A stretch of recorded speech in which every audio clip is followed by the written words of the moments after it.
Salve, salve família, aqui quem fala é o Lutz do canal Cortes Podcast e no meu primeiro mês monetizado eu já fiz $3.000 só seguindo o que esse cara fala no curso dele. Então se você quer ganhar dinheiro com internet e YouTube sem nem precisar aparecer, confere o primeiro link na descrição.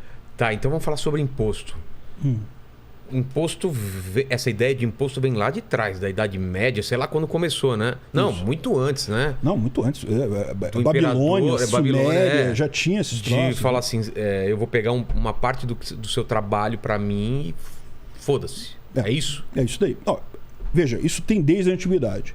Mas quando chegou ali na época do interregno ali inglês, né, aquela época que...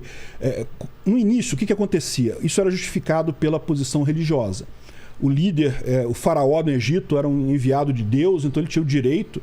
Se você não der o trigo lá para o faraó, vai ter problema com seca, você vai morrer de fome, não sei o que lá. Então, ou seja, isso começou com uma visão divina. Quando chegou ali na modernidade, ali 1700 e alguma coisa, isso não estava colando mais, né? Até hoje, a rainha da Inglaterra ela é ungida pela igreja lá do lugar e coisa e tal, mas o pessoal hoje em dia já olha para isso e fala, não, esse papo de enviado divino não cola. E nessa época que se criou a desculpa atual do Estado, que foi Thomas Hobbes que inventou, que tem um livro muito conhecido dele, chamado O Leviatã, em que ele deu a justificativa, digamos, moderna para o Estado. Leviatã é o nome de um demônio, né? É o nome de um demônio. A ideia do Thomas Hobbes... Demônio enorme, tipo uma serpente do mar enorme, né? Exatamente. E a ideia dele era justamente isso, que o Estado é um mal. Ele é um mal, ele é um monstro, o que todos sabemos. Mas na visão dele é um monstro necessário, é um mal necessário. Porque sem o Estado, os homens brigariam uns contra os outros, não haveria paz e iríamos para o chamado estado de natureza, que ele chamou, que é todo mundo brigando com todo mundo e não dá certo. Então as pessoas precisam abrir mão de uma parte da sua liberdade, que no caso é uma parte do seu dinheiro, em última análise, e para o governo controlar essas pessoas para evitar o estado de natureza, né? Isso é uma coisa que... Cara, é uma idiotice se você parar para pensar, né? Porque no final das contas, se o ser humano ele é mau e por isso ele não pode ser deixado sozinho, como que você vai resolver isso pegando um monte de seres humanos, que é o governo? O governo é um grupo de humanos. Não deixa de ser seres humanos. Exatamente. Então é esse pessoal que vai controlar os outros. Pô, não resolve. O que acaba acontecendo? Esse pessoal começa a dominar os outros. Começa a extorquir o resto. Advogar em causa própria. Advogar em causa própria, ficar rico a troco dos outros. Tava até o Salim Matar falando outro dia uma coisa que é a mais pura verdade. A desigualdade no Brasil, eu acredito em muito do mundo todo, tá? Aqui no Brasil principalmente, ela vem do governo. No final das contas, por que a gente tem um país tão desigual, com tanta gente pobre e tanta gente muito rica? Porque você tem um governo que concentra dinheiro. Ele pega imposto de um monte de gente, quem mais paga imposto é pobre. E rico dá um jeito. Dá um jeito, dá uma saída, contra um contador, faz uma elisão fiscal, diminui imposto aqui, diminui imposto ali. Molha a mão desse, daquele. E o pobre não tem como. Na fonte já tira. Principalmente quando é assalariado, tira na fonte. E o mais pobre ainda, na hora de você comprar qualquer coisa, no Brasil, o imposto sobre consumo é enorme. É o grosso da arrecadação. E aí você tem esse problema, porque o pobre, até o cara que é mendigo, o cara é mendigo, ele não vai pagar imposto. Não, ele paga imposto, porque quando ele pega aquele dinheirinho ali e vai no bar comprar pinga, a pinga tem imposto. Claro. Então pronto, não tem jeito. É absurdo, né? Imposto de carro, eu tava vendo, é muito alto. Tem alguns produtos que chega a 40%, 50%. Não, olha só. Isso aí é dos impostos diretos. Você ainda tem que contar aí o imposto indireto. Seria o quê? Por exemplo... Direto é o governo já mordendo diretão. Isso, que é o IPI, ICMS, ISS, esses impostos que você paga como empresa. Mas para você fazer o carro, você teve que contratar gente. Para contratar gente, você tem que pagar o FGTS, o INSS, mas não sei o que lá. Você tem um lugar para sua fábrica. Para você ter esse lugar, você teve que pagar IPTU, não sei o que lá. Se você somar isso tudo, a gente fez um vídeo, isso chega a 80% de imposto em cima de carro, por exemplo. Meu Deus. É muito imposto. Aqui no Brasil, praticamente, é só imposto que você compra. Tem uma... agora, quando começou a sair... Se você pegar algumas coisas como álcool, cigarro, esse tipo de coisa, é um absurdo. Você vê lá que é muito mais... E aquilo ali é só um imposto direto ainda. Ainda tem um indireto em cima daquilo ali. É aquele negócio. O governo, aqui no Brasil, realmente passou do ponto, né? Extrapolou. Isso é ruim em qualquer lugar do mundo. Mas aqui no Brasil extrapolou mesmo. E parece que o imposto só aumenta, nunca diminui. Tem algum lugar que tem experiência de que o pessoal conseguiu ir diminuindo o imposto? Eu não sei não. Olha o que acontece, né? Até o Bolsonaro agora está querendo diminuir o IPI. Acho ótimo, excelente. Diminuir o imposto sempre bom. Já está vindo o pessoal lá da Zona Franca de Manaus falar que não pode diminuir o IPI. Porque aí o benefício da Zona Franca fica menor. Aí não, entendeu? Porque a Zona Franca de Manaus tem um benefício lá que paga menos imposto. Já está uma briga danada, já está entrando, já vou entrar.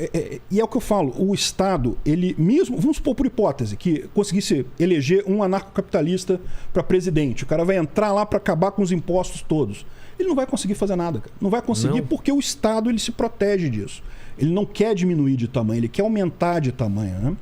Você sabe que a gente tem possibilidade de ter isso aqui na América Latina, né? O Javier Milei, lá na Argentina, ele tá saindo já Ele é um libertário, anarcocapitalista também, tá fazendo um sucesso danado lá. Recentemente ele se tornou deputado lá na Argentina.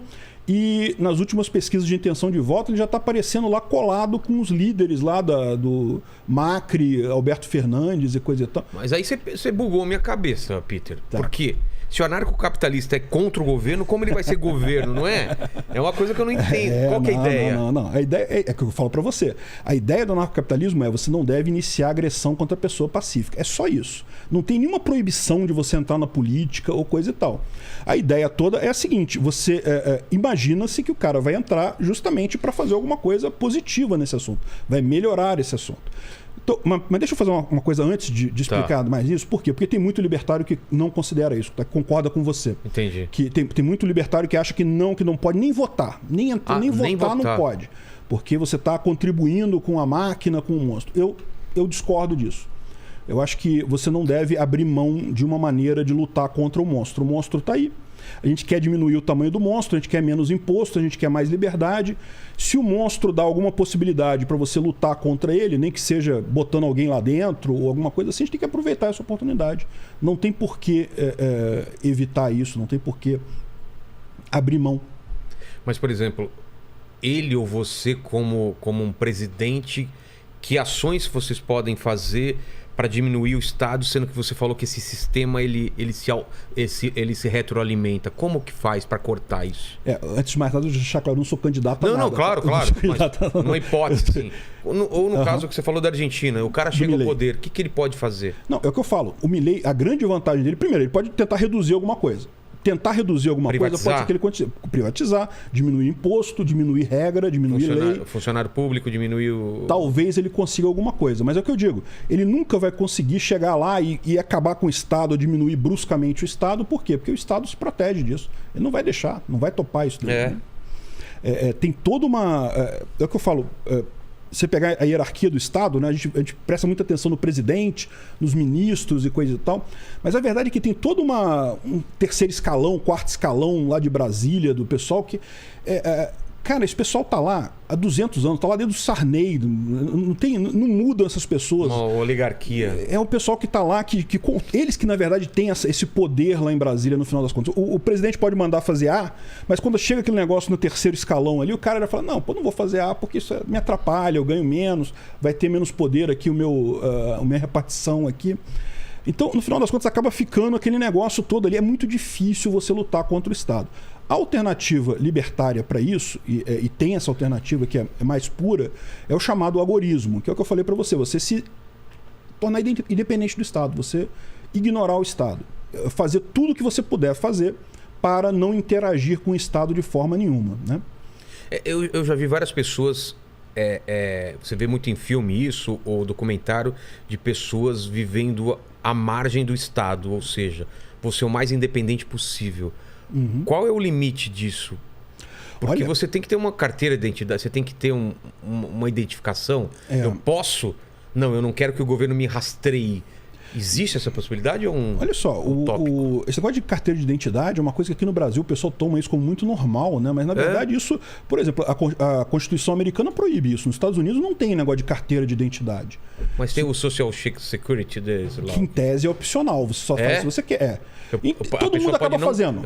Mas em tese é opcional, você não precisaria fazer. E não tem foto, né? Eu não sei como é que é o Social Security Não Card. sei também. Não sei. Eu acho que Dá não uma tem pesquisada foto nisso daí. se tem foto. Deve Mas o ter, fato é né? que lá nos Estados Unidos você acaba tendo essa situação. Você tem muita gente que realmente o cara vai pro meio do mato, não tem identificação, não tem nada, não usa eletricidade. Tem até canais disso aí. Tem uns canais que os caras estão ensinando você a viver. Não tem a digital dele em nenhum lugar, talvez. E ele vive totalmente isolado do governo. De vez em quando ele vai em mercado para comprar, sei lá, sal, né? Tem umas coisas que é complicado você produzir, mas o cara consegue viver a maior parte do tempo isolado. Mas eu não estou falando nem isso. Você pode ser agorista em qualquer coisa. Agorista, a palavra significa o quê? Agorismo é uma ideologia que foi desenvolvida por... Caramba, me falhou o nome. Conquim. Um teórico americano, inclusive, justamente que tinha esse objetivo, você se isolar do Estado. Então ele fez uma série de coisas lá. Por exemplo, como é que eu faço agorismo? Né? Você falou que a gente não usa dinheiro em papel, mas eu tenho usado para fazer pequenas compras. Por quê? Porque eu quero ajudar o lojista a sonegar imposto. Por quê? Com papel é mais fácil? Para ele é. Se ele não quiser, ele não emite nota, não faz nada. Eu pago tudo em dinheiro em papel, assim, de coisa pequena, lógico. Coisa mais grande, coisa maior não tem como fazer isso, mas coisas pequenas eu pago em dinheiro. Nunca peço nota de nada, não quero nota de nada. A nota fiscal é um jeito do governo falar: houve uma transação aqui, eu quero minha parte. Exatamente, eu não vou pedir isso de forma nenhuma, porque esse tipo de coisa está ajudando o governo. Entendi. Então, o que você puder fazer... Mais? E veja, isso não é uma coisa que seja fora da lei. Não tem nada no que eu fiz aqui que é fora da lei. Inclusive, se o comerciante quiser pagar o imposto, ele paga. Né? Eu não tenho nada com isso. Eu estou fazendo o possível. Usar o máximo de elisão fiscal que você puder. Né? Elisão fiscal são aquelas medidas que você toma dentro da lei para pagar menos imposto. Que é diferente de evasão. É diferente de evasão fiscal, que é as medidas de sonegação que você engana o fisco para não pagar. E aí tem uma série de medidas aí. Por exemplo, a mais comum delas é você trabalhar como PJ. Tem muita gente que acha que trabalhar PJ ao invés de CLT é ilegal. Não, não é. Isso está na lei, é permitido. Não tem nada de errado nisso. De vez em quando o pessoal da Receita implica com isso. Por quê? Porque eles querem arrecadar mais, né? Mas na justiça eles perdem todas. Eles não ganham uma. Entendi. Porque PJ é permitido, está na lei, não tem nada de errado. Então, a única situação é tipo assim, se você trabalha como CLT e aí você pede demissão e é contratado como PJ. Esse entendimento, o pessoal fala, não, então aí você está fazendo de propósito. Está burlando. Está burlando a parada. Então, mas começando a trabalhar já como PJ, não tem isso. Entendi. Então, isso é uma medida que você pode fazer, você você evita esse tipo de coisa. Enfim, tem uma série de regras aí. É o que eu falo, a pessoa pergunta muito assim, como é que eu faço para pagar menos imposto? Eu falo, a dica é sempre essa. Procura um advogado especialista nisso, procura um contador.